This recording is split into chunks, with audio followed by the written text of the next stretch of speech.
Always an interesting topic these days. For Mr. Ashew, in this race we've had one candidate, the Congressman Ginta, embrace Donald Trump, while you have not shown up at any of his events or even endorsed the Republican nominees, as far as we know.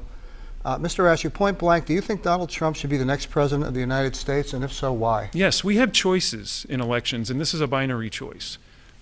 Donald Trump and Hillary Clinton. And we can't have Hillary Clinton. Hillary Clinton, we know what we will get. We'll get the next 4 years of the Obama administration, which we already know to be a disaster. There's all this interesting kind of wordsmithing around endorsing. To me, endorsing means embracing someone else's campaign, which I wouldn't do under any circumstances as a candidate for the 1st District. The people of the 1st District deserve their own representation. Part of the reason why this seat has changed hands every 2 years for the past decade is I don't believe the people are being listened to. One thing I have learned from talking to people over and over across the district is that they're not interested in hearing from me who they should vote for president. They're interested in hearing from me how I'm going to solve the problems that are facing this nation as they affect them. Okay, for Congressman Ginta, fact is your name, or whoever's name is, which of you win, will be below Donald Trump's on the ticket. You were the only Republican candidate for major office to make an appearance at Mr. Trump's rally in Manchester back in late August. You said that you were, quote, a team player and won't run away from the team.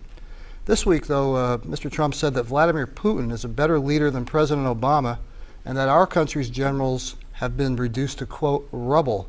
What's your opinion of those statements? Do you agree, disagree? And please, let's not keep this about Hillary Clinton, please.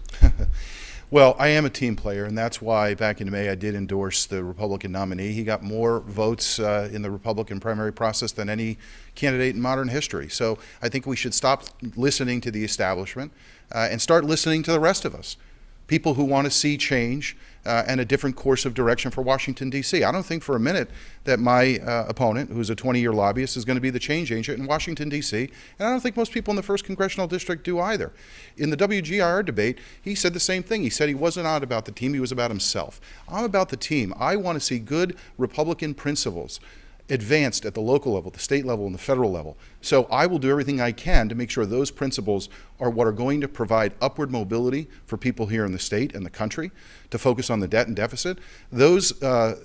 Someone like Donald Trump has a far better capability of understanding the needs of the middle class, I think, than Hillary Clinton ever does. So I want to help unite people around Donald Trump, not just within our party, but independents and Democrats who are frustrated with their nominee for President of the United States.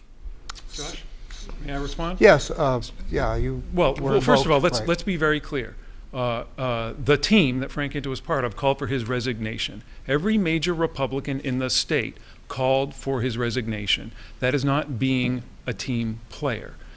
Also, the major newspaper, which I'm pleased to say has endorsed me, called him a liar. I didn't call him a liar. They did.